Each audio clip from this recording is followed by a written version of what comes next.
Welcome, friends, to the Ink to Film podcast, where we read the book and then see the movie. I'm writer Luke Elliott. And I'm filmmaker James Bailey. And this week we are off. In fact, I think, James, you are in Hawaii either right now or you might be just getting back. Either way, we are releasing Good luck From guessing the what Vault. island I'm on, stalkers. The main one? I don't know. I'll be interested to see your pictures and stuff. But we are not recording a normal episode, obviously, this week. We will be back with Uzumaki next week as we get into our Halloween coverage, which should be very fun.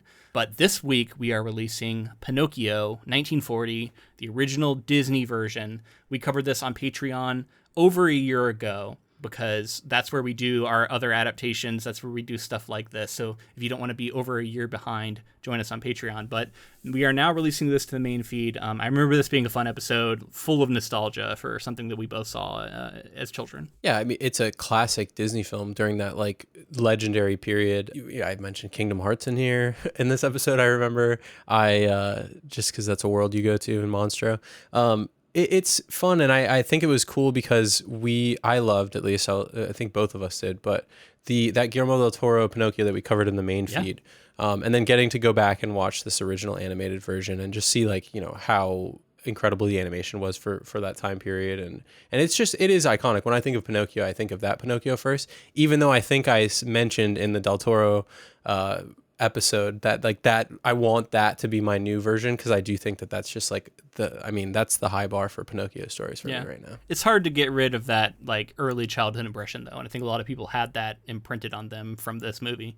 So speaking of Patreon, if you would like to sign up for the sticker level, which is the $5 level, for this month we are doing a promotion where we will send you the new sticker after just being at that level for 1 month instead of the usual 3 that it takes. So if you're interested in that, we'd love to have you over on Patreon, where you get bonus episodes like this one. Yeah, and we really appreciate that support over there on Patreon, because that definitely helps the show continue.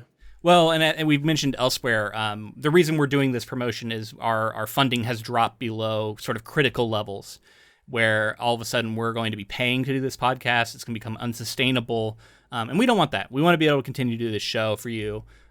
It's a lot of fun. We enjoy it, but we want to make sure that it's sustainable. So if you'd like to help us out to that end, Patreon's where you're going to want to do it. But I think we've said enough. It's time to unlock this previous Patreon exclusive. So we're covering the animated Disney Pinocchio today. I'm a little bit sick still, a little bit under the weather, so if I sound congested, that's what's going on.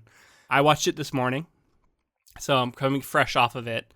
And this was a movie that I know I saw a bunch of times as a little kid. I remember having the white border VHS copy. You know what I'm talking about? Those little plasticky white VHSs. They're classics now. I think they're like collector's items, honestly. I don't know why anybody would collect. I mean, other than for nostalgia reasons, but VHS is the most horrible home video experience possible. No, it's nostalgia, man, because just think about it. It's a thing that doesn't exist anymore. They don't make them anymore. It was a very particular period of time, people's childhood. So there's a lot of nostalgia. I mean, I remember rewinding tapes before having to watch them, and then rewinding before returning rentals, and eating the tape, you know what I mean, having to fish them out and stuff. Yeah, if you watch the movie too much, it got shitty. Was the thing. It didn't live up to being replayed. It was a physical thing that only had a certain number of plays in it before it would deteriorate. Which is kind of wild to think about in our digital age, but that was just how it worked, right? I guess, and people like analog stuff. I guess I like the analog stuff that you're getting like a higher quality version of, whereas with VHS it's pure nostalgia. It's like you're looking at, it's like watching TV from the. I mean, you're a collector too, so I'm surprised that you're not really thinking of it in that way. But I think my parents do have some VHSs still in a box somewhere, so there you go. If they're those white ones, they're probably worth some money, man. I'm telling you. Yeah. Wow. But anyway, my point of bringing that up is just that I was surprised by how much of this movie I didn't remember. It was more just like impressions, songs. When I heard songs, those immediately came back, right? Like there's a lot of iconic Disney songs in here. And it's, you've heard them in other places now. It's not just in this one movie. But so many of them, I was like, man, I can't believe. I mean, "Wish Upon a Star" song. Yeah. Well, "Wish Upon a Star" is I mean, like, I work at Disney on Disney property now and again. When You Wish Upon a Star, I believe, is basically the Disney theme song. Like, it's not just like when people sing, that song is played frequently. Well, yeah, if you think about the opening and the star comes across the castle, I think it plays the opening notes of the song, right? Right. Yeah, or it sometimes does. I don't know if it always does, but yeah, I mean, it's iconic. It's a good song. Yeah. There's a lot of good songs in this one, No Strings, I've Got No Strings. Those two really, really stand out to me. Sure. And there's a song that was like, we're going to kind of hop around a little bit and not do, because we're, this is our more condensed coverage. But yeah, there's a song later on where it's about like not wanting to be an actor or something. What was that one called? Oh, right. Yeah. I don't remember the name of the song. Yeah. He sings about like an actor's life for me. That's what he says over and over again. And I was thinking about there's a song called like Pirate's Life for me. It's a Pirate's Life for me, yeah. And it's like the same music. I think that's literally like a sea shanty though, right? I don't know. That's my question. Was that a Pirate's Life for me, a sea shanty before, or did they take this song and remake it for Pirates of the Caribbean? And that's why we now know about it. There's a lot of stuff in here that felt like they maybe kind of evolved into the animation that they would use in other films. Like there's a long underwater sequence that goes on longer than I was remembering. And I was like, this feels like an early Little Mermaid, right? Like all the fish and like all this stuff. I was like, this probably was one of the things they looked at when they went to do Little Mermaid. John Musker and Ron Clements, who created The Little Mermaid, they consulted with the people who worked on Pinocchio to figure out like, how they achieved the water effect and how they could perfect it and like sort of advance that. And that's definitely gets into something I want to mention with this movie and a lot of this early Disney stuff. And the reason it's seen as so influential and so it's remembered so fondly is because they were being very experimental for the time. They were very meticulous. They put a lot of effort into their animation. And animation is this, like we've talked about stop motion very recently with the stop motion Guillermo del Toro. Yeah. Animation, it's called that for a reason because they are similar in many ways. Like this idea of getting frames, the physical artistry that goes into actually drawing out all of these. A lot of it was really beautiful drawings, you could tell. And I read 2 million drawings were created for the production of this film, and roughly 300,000 were used for the final film because you have to remember 2 million. 2 million drawings. And you got to think about the number of artists that it takes to draw that many within this production period. Notoriously, Disney worked his animators pretty hard. Yeah. From all accounts. It's interesting because it's like I always try and reconcile these two things, right? Like how Disney is such a iconic figure, and the company Disney obviously is a mega corporation these days that I have mixed feelings about in general, but they are a force, right? But then you look at like old Disney stuff and I can't help but see like sexism and racism just like baked into a lot of this stuff. Well, and I think that that's also a commentary of the society of the time. Right. Like, you think I want to like know, like I wasn't alive in 1940, which is when this movie came out. And I'm always curious, like, general populace, when they see this, is this like nobody notices this stuff? Is this like completely normalized? Or is there a percentage of people going like, why are all the fish women? Why is Jiminy Cricket like a horn dog? You know what I mean? Like, why is everybody sexualized? And it's weird. Yeah, I was thinking more about the racial stereotypes of the time. Like, how many people are picking up on this, or is it like because I know there are some, but some people are definitely thinking about this. But is it a very small amount of people? Well, and I would argue specifically the races that are being stereotyped are very susceptible to this stuff, even for that time period. Sure. Yeah. And that's the thing is like general white audiences, it probably flew right over their head because it was normalized to them at the time. Super normalized, yeah. And also just think about the time period this movie comes out. It's 1940. Yeah. Wow. Like what's going on in the world? Was anything going on? Yeah. Jeez, man. What a time. And anything like internationally notable going on around that time? Like, yeah. So, and that actually plays a part into the production of this film because this was to be the third film in Disney's animated film log. Bambi was supposed to come first. Oh, I watched, that might be the movie I watched the most as like a little kid. I loved Bambi. Bambi's great. Also, horrifically sad at points. Right. Isn't that weird that the movie that I latched onto the most was kind of like the Up of our time? You know what I mean? Like the movie Up. Like as far as just being like a brutal opening. That was the movie I loved. But I think it had sort of that, like I've always been attracted to that like nature, like sort of tranquil scenery. It's one of the reasons I love Studio Ghibli films, right? And Hayao Miyazaki is like, he does that so well. And I think I love that about Bambi, was like, I love the way the forest looked and all the animals. And yet you start with this like brutal death. Right. So I don't know what that says about me. Early on, I imprinted on that.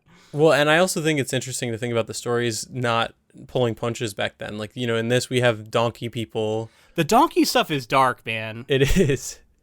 And you know, it's a children's film. All of this they're all for children. The coachman is like a slaver, basically. He's tricking all these children. He looks like a demon at one point. He like transforms physically. He is employing these like monsters, essentially. They're just like these black figures with like, all you can see is their eyes, and they're kind of malformed. Some people see him as like, what's the name? Like some sort of person who works alongside Satan or something. And I can see like, it, man. He definitely has that vibe. Totally. He's demonic. And he like brings all these kids to Pleasure Island, and we see it's pretty funny. There's like they're all smoking cigars. There's like this rough house place where they can just all go fight. Yeah. Oh, this is where there's like one of the extreme moments of racism is the native people, Tobacco Native Americans. Row. Yeah, we're clearly like being stereotyped in such a crazy way for this film. I was like, oh, like there were a few. I think there was like, you know, Italian stereotypes and also Romani people. They use that epithet early on. For sure. And like they kind of show him as a traveling kind of trickster, you know, who's gonna steal your children, which is like a long-going racist stereotype. Sure. But he's also like Italian, so it was weird. But like I could, just the way he was drawn, I was like, this is offensive. Like I don't like, it's, you know, he's such a caricature of a person. The creator of Super Mario Brothers said that the design for Wario is based on Stromboli. Yeah, I mean, I believe it. Everybody has these like big red noses and stuff, and I thought it was interesting that like almost everything is that certain animation style, but then like the blue fairy shows up and she's like a rotoscoped real person. Yeah, glad that you noticed that, because that goes back to some other stuff. Oh, I totally noticed that. It like kind of threw me out of it. Like I don't like it when you blend those two styles. We talked about that in our like Lord of the Rings coverage or whatever. I think the modern day equivalent to what we have here, and this is a big thing in the anime community as well, is there's like, if you blend traditional animation that's still created in a computer with CG. Yes. That is something that can be really jarring to people. Like 3-dimensional doesn't look like it was drawn, computer generated stuff. The this is like a non sequitur, but like it's related to what we're talking about. Critical Role. They have this, I don't know if you've seen any of that show that's on Amazon Prime. Oh, yeah. Yeah, they do that where it's like, and like I kind of hate it when it's like everything looks a certain way and then they'll encounter a dragon and the dragon will be completely 3D CG and it looks so weird. And obviously that's budgetary and it saves time and things like that. But I guess, but like I like the show. Let me just put that out there. Like, I mean, I don't love it, and I'm also not like a hardcore critter. Like my wife loves Critical Role, whereas I've seen some of it. I enjoy the show, but just like every time that part of the animation happens, I'm always frustrated. I'm like, couldn't you have just drawn a dragon? Like, I know that it's hard, but... And it's difficult these days because a lot of the newer generation, there's a show called Demon Slayer that's wildly popular, and it blends the two, and it does it well, but it still bothers me as somebody who really likes that traditional animation style. Yeah. I mean, like, if you see, like, Spirited Away and, like, the way they draw that, like, he draws that dragon, like, it looks so good, and it's so integrated.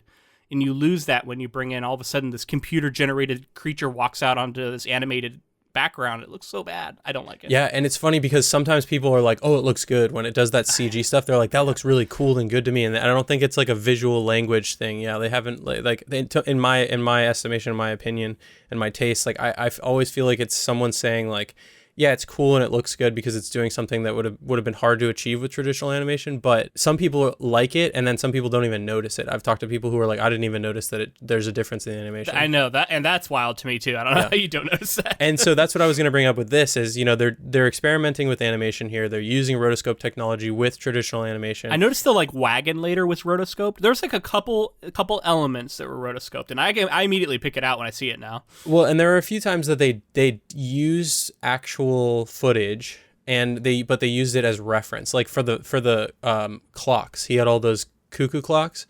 All of those were like actually physically made and then just basically over exaggerated. Even that weird one where it was like spanking a child.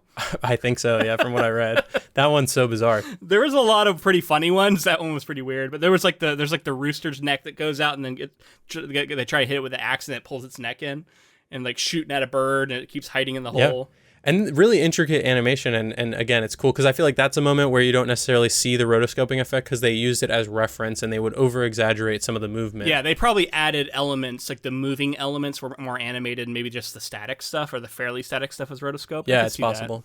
And so we talked about this multi-planing way of shooting with Snow White, right? There's these foregrounds, and then you build up all these different layers. And that was like what made Disney, one of the things that made Disney so popular, right? Was that they were doing that? It makes animation look cinematic. You can do camera movement that creates, that visual language that we've been developing for 100 years. When Jiminy Cricket is like hopping up to the toy store for the first time, I noticed they were doing that because the way the planes were moving showed this like perception of him like looking into the window and like all this stuff, like foreground and inside and stuff. You could tell it was on different planes, and the way they moved created that 3D effect. Cool. And you're talking about the shot where it's like his POV, right? Yeah. Yeah. Really good stuff. And again, experimenting, that's what made them famous. Between this, the voice acting, the songs, this is really what puts Disney on the map. And I think like you mentioned before, even to this day, they've continued that legacy of being very careful with their IP. Like they want it to look a certain way, they want it to be a certain level of quality. And for better or for worse, that's continued to be the case. And like there's a certain brand that that you're getting with Disney for the most part. And typically, historically, that's meant quality. Yeah, I can agree with that.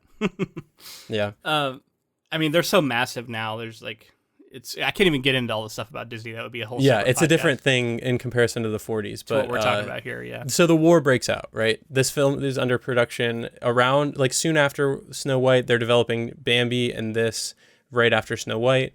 Which was 1938. So around that time, animation's being done. But early on in the production of this film, they realized Disney saw early runs of the characters and designs of the characters. Pinocchio looked much more like a wooden boy, like very wooden puppet looking. And he was like, that's not working. We need something that's more that children can relate with more.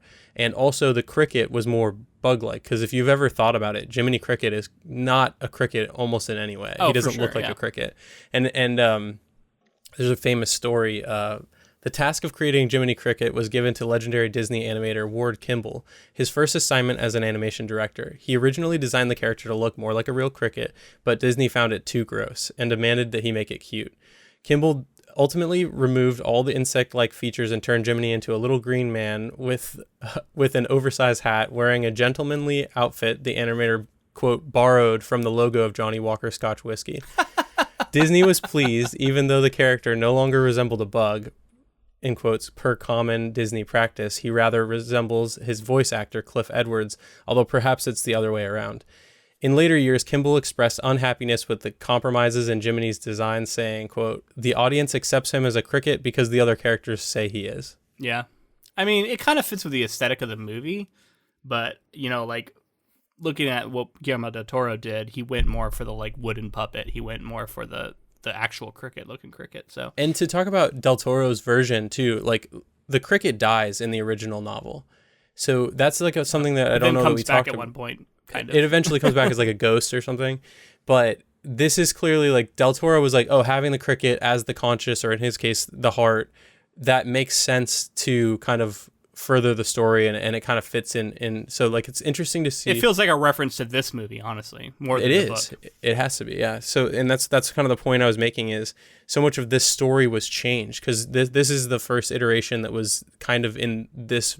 I mean, I don't know all the versions that have been adapted, but they took a lot of liberties here because there were so many adventures that they went on, and they condensed it down to just a few, and they kind of closed the story, some loops in the story that kind of bring it full circle near the end. Yeah.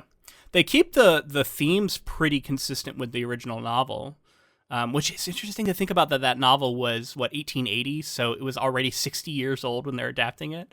But, like within living memory, people were alive when it came out as children, and it even says, like Collodi's, based on Collodi's story or something like that in the opening credits. Disney was brought, I think it was around the time that Seven Dwarfs was being created. He was brought this story, and he liked it so much that he's like, we're going to make this next. And so was Snow White the first Disney animated film? Yeah. Okay, so we covered that, and I should remember that. Now, that sounds vaguely familiar. Man, memory's not great these days. But yeah, that sounds right. So that's cool, to see like this. You said this was the third. This was the second film. It was supposed to be the third. But what happened was Bambi. They were So trying it was Snow White and then Pinocchio.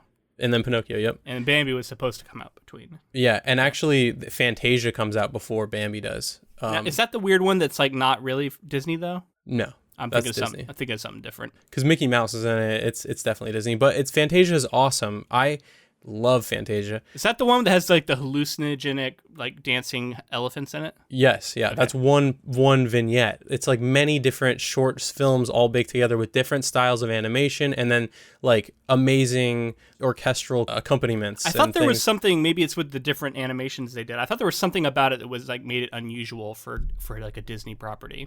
Oh, that's it. Is that it's kind of seated in this fact that like Mickey's like conducting an orchestra, and then like there's all these different stories, and they're not very Disney like. I mean, I guess there are a few that are very Disney, but then there are a few that are almost like horror, and there's one that's like, they just go weird with it. There's some Greek mythology stuff in there, yeah. Yeah. So I actually really like that film, and it's very experimental animation wise as well. But so this comes out, and the reason Bambi didn't come out first was they were trying to develop animalistic. They couldn't wrap their heads around having animals as main characters and trying to make them lovable and cute and like kind of work like mechanically on screen. We got Cleo and what's his name, Figaro, the cat. Yeah, the cat. Yeah, I had kind of forgotten about them honestly, but they're pretty big. They're pretty prominent characters. They don't talk, but they're very expressive. There's a lot of physical comedy. You could tell that was popular. That was popular at the time, right? Like that. Physical stuff, like a lot of that slapstick kind of humor.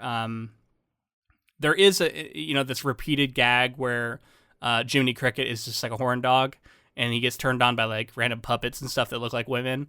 He's like constantly going after them and like getting into hijinks over it, and you could tell it was very like ha ha ha funny, But it's just interesting that it's like so pervasive in these early movies. You kind of have to just like roll with it when you're watching movies this old. At some point, Dumbo comes along, though, and that one has got some really bad racism in it. Very soon. Dumbo's right in this range as well, actually. Dumbo's, so Pinocchio, Fantasia, and then Dumbo's right before Bambi. Yeah, oh boy. I don't, that one would be tough to watch today, I think. I think they even have warnings about it now when you go to play it. They're like, warning, this movie is not held up. So you got to see people post about it. They have like a warning now at the start of these movies. I mean, dude, there's worse ones than that too. Have you ever heard of the film Song of the South? I assume, right? Yeah, those aren't even available to watch anymore. No, I think. No. Yeah. But moving, so let's explain the release and why this happened. So Pinocchio halts development because Walt feels that things aren't working, and they rewrite the story. They redo the animation, they redo some of the designs, and eventually it goes into production, and then it comes out 1940, boom, horrible box office reception. Like, no one went to go see this movie because there was a war going on. And this movie wouldn't make money until 1945. It wouldn't, like, make back its money and start to turn a profit and be seen in the same light that it is until 1945. Interesting. No one's just seeing movies, I guess. Well, I mean, it's such a dire time. I imagine that no one's got money to go watch a movie, I guess. There was like a lot of war films at the time and things like that were kind of maybe borderline like propaganda films to get people invested in the service and because they needed soldiers at the time and that sort of thing. There wasn't an audience for this at the time. Yeah, for like a children's movie. Interesting. Well, Disney wasn't Disney yet. They had one film to that point. Multiplane, they advanced that technology with this film from Snow White. Basically, they realized that if they had the character design people working on the characters independent to the camera movements and things throughout the scenes, then they could concentrate almost on different things and then merge them together once it was time to film. And that provided more time to create bigger camera movements with larger, more detailed images. And it turns into, I think, even to this day, I think this movie holds up visually. Like, it is always interesting to look at. It's always beautiful. Great color palette. I like the very European vibe that they stuck with from the novel that's represented here. It fits really well. There's a sense of wonder and adventure too. Like, even just starting out with Jiminy Cricket talking about how like he went to this little town somewhere on his adventures where he was singing Hearth to Hearth and he's this like wandering vagabond. I don't know, like there's something magical about that, and it definitely sounds so fun, right? To just wander and encounter this kind of stuff. And He's a likable rogue, even if he's a little questionable at times. So I was talking about the themes earlier and how it felt like they really maintained a lot of the ones from the novel, namely that being a real boy is attached to being a boy who is not selfish and who like takes care of the family and is brave. It's not as much about like obedient as it was in the book. They kind of toned that down a little bit, but it's there. Listening to the right people, not getting in with the wrong crowd. There is a little bit of Jiminy Cricket like doing a bad job at being a conscience for a little while. Yeah, he's just like, oh, there he goes again, and he like lets him go, and I'll catch up later. Then he was like, after he gets taken in by the Stromboli, he's just like, well, I guess he doesn't need me anymore. Oh well, and he's like getting ready to leave, but then he decides to go like just wish him well one last time, and that's when he found out he's been like imprisoned in a bird cage. But he totally was just ready to let him go and be like, I guess you don't need a conscience if you're doing well as an actor. There's some weird shots at actors in this movie. I thought so too. Yeah, really interesting. It's like you could either go to school or be an actor. Oh, you're going to be an actor? I guess you don't need school. Very strange. And I'm thinking about the like voice actors saying the lines. I don't know. It's an interesting meta moment. We got to talk a little bit about the fox and the cat. They're pretty funny. Again, very physical comedy. A lot of like, hitting people over the head with hammers and like getting stuck in hats, and the little cat doing its like whole like goofball routine in the background the whole time while Honest John is like, talking to Pinocchio. Mm-hmm. Feels like something else that makes me think of is that all the slapstick, and specifically that cat who was alongside the fox. It reminds me of like that Tom and Jerry kind of humor, right? Like looking down the barrel of a gun or this or that, like that kind of stuff. Yeah, getting your duck beak blown around to the backside of your head. Sure. Yeah, Looney Tunes kind of thing. Looney exactly, Tunes, yeah, totally. And maybe this was inspiration for Looney Tunes. I don't really know the time frame, but like I could see that. Yeah, speaking of that actor thing, I even wrote down a line from the movie is, "I'd rather be smart than be an actor," which is interesting. It's like when he decides to go to school. And it's like, why are these two things in opposition? Okay, I don't know. Very weird. Yeah, I don't get it. I wonder if that was like something further up than the actors too. Like, maybe or even the writers. Maybe that was like Disney being like, we're in animation. Fuck like live action actors or something. Like, exactly. That was a big push by Disney too, was having, after the success of Snow White, he wanted to go get like well-known actors for the voices, and then also singers to perform these songs. And I think that paid off for him. I think that you can tell that all the voices are iconic, and I read that he actually got an 11-year-old child to play Pinocchio, so it wasn't an adult. And then, the songs, iconic. They're, as iconic as almost any other animated film I can think of, musical. No Strings on Me performance, obviously, and I forgot how many, again, like sexualized puppets there were in that performance, but that definitely happens. It seems like their go-to sort of move. And then he gets captured and he gets cheated, and he ends up getting rescued by Jiminy Cricket eventually, only to fall back in with the same crowd, and then instead get sent off to the Pleasure Island. Every time they said Pleasure Island, I couldn't. It's just a funny. I know that for the time it's a little more innocent, but Pleasure Island to me just sounds like so raunchy. Yeah, it does. Yeah, right. I get that it's like, it was gonna be a red light district when they got there. Right. Yeah. I get that they're like leaning into the dark side. But you could see it was also like the things that they're worried about kids at the time getting into, because it's like roughhousing, tobacco lane. So clearly, like, smoking was a big problem. And then just, like, wrecking a house. There's, like, a model home, and there's a bunch of kids just wrecking it. And they're like, yeah, go ahead and wreck this house. And they're like, we love wrecking stuff. Yeah, exactly. I also love that they're like, and playing pool. You're in here smoking and playing pool. And I was like, is pool, like, a tough, difficult thing to get kids to stop doing at the time? I mean, it probably was. Pool halls at the time were probably big. Lampwick is such a, like, caricature, the way he talks and everything. He's such a wise guy. He's like talking about, how you got to smoke harder to Pinocchio, like makes him sick with his smoking these cigars. And then, so they all get transformed, and like, we kind of touched on this earlier, but like all these kids, there's hundreds of them, get transformed into donkeys and are being like abused and just like sold or who knows what to this coachman. And Pinocchio escapes half turned into a donkey. We never revisit this storyline. I know. Those kids are just doomed. And fucking they're all out there somewhere getting like traded, and like it was in the book a little bit, but at least it kind of comes back. But they're not rescued. I read in one version they were like Lampwick was supposed to be saved with Pinocchio, but I guess it got cut for time or something. But yeah, no, he doesn't. He's just doomed. What about the like demon guy? He never gets any come out. He's just out there still operating at full capacity. He's just out there preying on children still. Yeah, terrifying. Yeah. Maybe that's the message for kids is that guy's still out there and he'll get you if you don't act correct. Yeah, and that whole sequence is pretty horrifying, man. Like they know it. They lean into it, right? Like all the donkeys, the talking donkeys, like, oh, these ones can still talk, and they're like thrown together, and they're like begging for their mothers and stuff, and like they're still wearing clothes as they're being like whipped. And then like Lampwick and him transforming, they even do the like trick where they're like showing the transformation happen in shadow. Terrifying. It's really dark. Makes it even scarier. Yeah. And then this like once they jump off the cliff, Jiminy and he like escape and jump off the cliff. This leads us to the Monstro stuff. Yeah. And Monstro terrified the shit out of me too as a kid. I was gonna say like I actually really like the design of Monstro. I know he's like very clearly a sperm whale, and I think that's like that is important to realize. I don't know where this falls in the like era of whaling, but it's definitely coming off the back of whaling being a huge thing.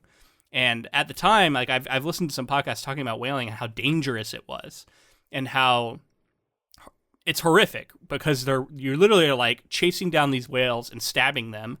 And these sperm whales were the ones that like had the best ambergris, which is the stuff that was like worth more than gold by weight. They were trying to harvest from these whales. And they would stab them, and then they would have to fight them for like hours trying to get them to die. And during that, they were like thrashing, and they would bring down ships and shit sometimes in their like death throes. So it became, I mean, like think about Moby Dick. It became this big metaphor of like man versus nature and the struggle between the two. So they make Monstro here very much a sperm whale, and it makes sense for the time, and as definitely horrific, from like a ecological point of view. It makes sense from a metaphorical point of view as far as like man versus nature. And I thought it was really a scary version, huge, and the animation is really cool. And like all that water, I was thinking like, talk about millions of drawings. Like it had to have been so hard to get all of that and to get all of that drawn and to make it look so good and so scary. And then also just the idea of like Geppetto living in this little ship inside of its stomach. Very evocative, and like the way they showed it, like I don't know, I believed it in a way that he was able to do that. Like I don't know, it was very cool. Even though it's like obviously cartoony, like he's in there like catching fish, and when as he's breathing in the fish, he's like trying to catch them so that he can eat. I don't know, something so whimsical and like fantastical about it. It really is. Yeah. It was, we've talked about like this is a fantasy story. Something I didn't talk about, and that has come to me many times too, is like obviously this has some connection to the Bible, right? Sure. Like the idea of getting swallowed by a whale. Yeah, that's a good point. But yeah, I wanted to agree with Monstro. Like I now see that they were creating a monster back then. I didn't realize it, but now I'm like, okay, they wanted to create a monster, and they did, and it's like, the book was a shark, and I think they gave shark-like tendencies to a giant whale, and it's like an aggressive whale, which I don't know if whales are typically aggressive in nature. I tell you they are when you chase them down and start stabbing them with spears. Sure, but that's not the same thing as what's happening in this story. No, but I think that's what they're drawing on, the reputation sperm whales got, because a lot of like sailors viewed them as these like sea monsters essentially, because they it's that like enemy mindset, like that's the enemy, we got to go hunt it down, it's going to fight us. Yeah, I mean I can definitely see that now that you say it. It was, and like you said, inside of Monstro is like this, it's another world because of how massive he is. And I have to talk about Kingdom Hearts again, because the thing that kept me kind of connected to Pinocchio, even more so than watching it when I was a kid, because I realized it's been a very long time since I've seen this film. Yeah, me too. And in watching it, I was like, wow, okay, there's some stuff I didn't remember, and I really like it just as much as I thought I did. But playing through those levels and interacting with these characters, Geppetto and Pinocchio, and going inside the belly of Monstro, and Jiminy Cricket in all the Kingdom Hearts games, Jiminy Cricket is kind of your record keeper. Like he's along with Sora and the gang for the journey. So you go to like your journal and he's in there and he's like, what's up? I'm Jiminy Cricket and I keep records for journeys and things like that. So it's kind of cool to like loop back around. Kingdom Hearts is a series that I played for like, 15 years or so from the time I was very young till I never got really into it, so that's cool. I was probably the perfect age, and you were just I was a little little older, a little too cool for it at that point. A little probably like you're playing some more hardcore M-rated games at that point. Yeah, like Chrono Trigger. But yeah, I mean, it was cool because it blends that JRPG, like Japanese Square Enix kind of stuff and Squaresoft that I love with the Disney stuff, and I thought that was a cool way to revisit it with this film here. I guess I don't know what year that came out. Maybe I was more into like Resident Evil and stuff at that point. 2002. Kingdom Hearts 1 was 2002, yeah. Oh, 2? Yeah, okay. So yeah, I was in but that's like PlayStation 2 era, right? Yep, that's when it came out. Yeah, I was playing shooters and stuff at that time, probably more than RPGs. That's what I'm saying. Like I played a bunch of those games too. Like I was playing GoldenEye on N64. I played NES and SNES with my mom in like the early 90s. And I played tons of N64 and PlayStation 1. But was that game Perfect Dark that came out after after GoldenEye? Love Perfect Dark. Yeah, that was a cool game. Good stuff. But anyway, it just came out at the perfect time for me. I remember playing a Disney themed. I think it was Disney themed RPG. Oh, maybe it was called Mario RPG. Maybe I'm thinking of Mario. Super Mario RPG is an awesome game. I love it. Does that have Disney stuff in it? No. Okay. I don't think so. Yeah. But great game. Yeah. Turn-based RPG with Mario characters is super fun. That was on SNES, I think. Okay. Anyway, we're getting down into the weeds of video games now. Any final things to talk about before we leave Pinocchio behind? I just, there's so much more we could dig into with this as far as like the legacy with the animation and like all the movies that come after this, and how this kind of like, Snow White put them on the map, but Pinocchio started to solidify that legacy. Yeah, and sort of set the mold. Seems like that a lot of their movies would follow. And it's not a princess story, which, true. Often there are a lot of Disney princess films, and those are great as well. Classic. Well, think about, Blue Fairy, it was very fairy godmother too, right? From Snow White. Sure. So there's a certain connection there. Mm-hmm. And then Cinderella and all that stuff. Yeah, I think this solidified Disney, and then going forward they just continued to build on that. And I mean, like, conflicted, because there are things in it that I'm like, oh shit, this is like, you might as well just cut some scenes out of this now, but that's a dangerous practice too. Yeah, I mean, it's you just have to go into it knowing you're going to get some of that stuff, and I feel like if you're going to show that to your kids these days, you probably just need to like tell them certain things, talk to them about it. I don't know. And like Dumbo has warnings. Maybe have warnings before some of it, and just say like, this is in here. This is in here. Honestly, I would skip Dumbo. There's probably a new version of Dumbo you could show instead if you really want to show a Dumbo. They just remade, like, they made the live action Dumbo a couple of years ago. Not that I heard it wasn't any good, but I haven't seen it. I mean, similar thing was said about the 2022 Pinocchio film live action that came out that we don't even have time to address. Yeah, well, maybe at some point. I mean, it's on the list. It could be a bonus if people want to hear it, but probably not. And honestly, this, I still, as much as I have respect for this version, my Pinocchio now is Guillermo del Toro's Pinocchio. That's the one that speaks to my sensibilities more. I appreciate the artistry of both, but there is something truly magical about that stop motion that I really like.